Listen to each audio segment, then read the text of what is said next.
This is getting worse rather than getting better as we're getting closer to the opening of their spring training camp in the Cactus League in Peoria. The first topic is the one that just spilled out. They've been shopping and talking about if they have to make a potential trade, and they will have to make a trade to get that payroll down. We've thought extensively that deal might involve either Dylan Cease or Luis Arise. They're taking phone calls on Michael King, which to me makes no sense at all because he's younger, he's more cost effective, even though he's a potential free agent. I would think you would want to keep him, but they're taking calls on King in addition to Cease, in addition to Arise. Somebody's leaving, has to leave.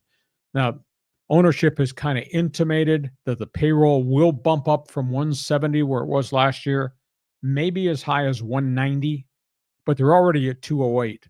So somebody's got to vacate. They lose Jurickson and Profar. They gave it their best shot. I was told the Padres offered Profar 1 year, $5 million, with a $3 million incentive clause, total of $8 million, with an option for a second year. Scott Boras would never respond to that. He delivered his client to Atlanta for $14 million per season. John, I would never pay Jurickson and Profar $14 million a season after just 1 year. He's still a lifetime 246 hitter who had a career year. But I'm not taking him from 1.5 to $14 million. That's crazy. And yet, Atlanta did. And then he drops the hint, well, the front office uncertainty had something to do with my decision. Just be honest. You took the money because the money was unbelievable. So that's the latest on Michael King. That's the latest on Jurickson and Profar. That's the latest on the trade rumors. There's going to be a deal. They didn't do what I said. They had a chance to call Trevor Bauer, and they didn't. Trevor Bauer has just re-signed to go back to the Yokohama Bay Stars in Japan. He was 20-2 the last 2 years while being exiled to Mexico and to Japan. They could have gotten him for probably the veterans minimum. That might have been $5 million. The guy is 83 and 64 as a starter. Might be a jerk, but since being a jerk, does that exclude you from baseball? They missed an opportunity there. There's not many other pitchers left out there, and most of the starters that are left out there on the free agent market are coming off surgeries and injuries or have 200,000 miles on them. So I don't know how they're going to execute this, but there's obviously going to be some deals. And then we have the ongoing civil war in the front office. Sheel Seidler's lawsuit against the Seidler brothers. She wants to be the point person. They finally responded late last night. Michael Seidler said that Sheel Seidler undermined the whole Roki Sasaki situation intentionally by making the inane comment that franchise might be relocated. Michael Seidler said that was intentional, said that her attempts to remove the three Seidler brothers has been destructive. And then they revealed in the document that was filed last night by Michael Seidler his response to the lawsuit. They've accused her this is nothing more than a money grab. They've already transferred $42 million of money from Seidler's trust funds into different real estate investments that Sheel Seidler wanted to make. $42 million since he passed, and she withdrew $2.5 million from his bank accounts while he was in ICU about to pass away. So they painted her in a very, very shadowy, bad light along the way. And where she indicated she should be the point person, Michael Seidler's response in a lawsuit response last night was she's never, ever attended an MLB owners meetings. She was never, ever involved in any decision Peter Seidler made, even though she said she was a counsel to her husband.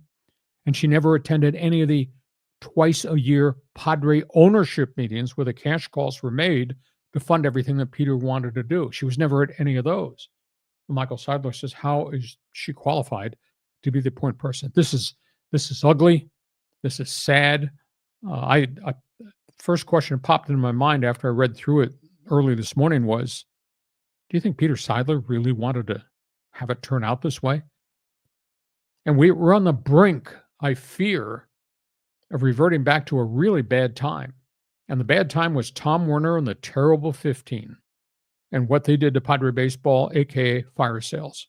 And I just don't like the way this thing is positioned right now.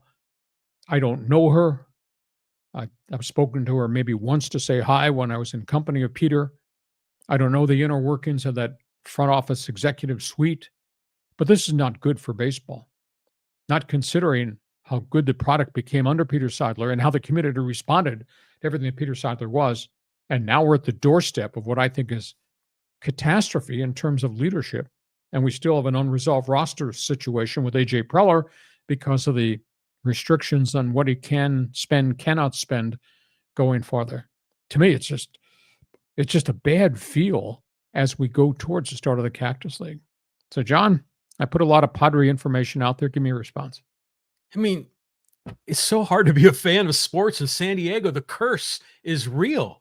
I mean, this is unbelievable. Going backwards in time to fire sales and the Tom Warner regime, awful. Now, at first with the whole Sheel Seidler thing, when she sort of popped on the radar here, in terms of ownership, at first your heart is with her, because you're thinking of Peter and the love and wanting to make this team, go beyond its financial limits.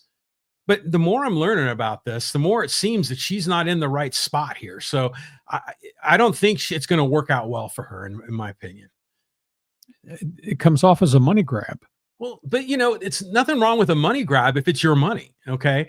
But it's, she's entitled certainly to a portion of his estate, but it seems like he laid out a plan, like a blueprint on because he could see his passing coming like a year or two in advance. So it's just sad. And as much as the Dodgers are just blowing everything up in LA, and I mean that in a positive way, it's the opposite with the Padres. But I'm happy for Profar. I mean, I love that guy. I mean, and I'm sure he would have loved to stay in San Diego for all the vibes, and, the vibes above replacement, which is the cool stat that Divine Sports Gospel came up with. But there's no way he's worth that money.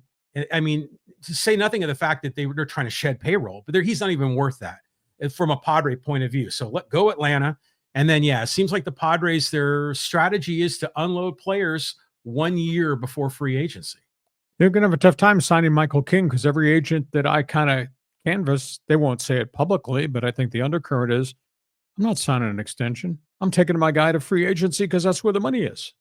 Well, that's a money grab. I mean, everyone's on a money grab. Everyone's trying to get what they think they deserve. Okay. But some people go about it in different ways that you may like or dislike. Okay. That's where we are. You're a Padre fan. How distraught are you? This is not what Peter Seidler thought he was leaving behind. Who's the right person? Who's the wrong person in the midst of this lawsuit? This is really ugly. And we want to talk about player personnel. Who would you keep? Who would you trade? Because somebody's going to obviously have to exit here to get younger, more affordable, controllable players. Which one do you think is the most marketable that could send away to help you get some of those type players?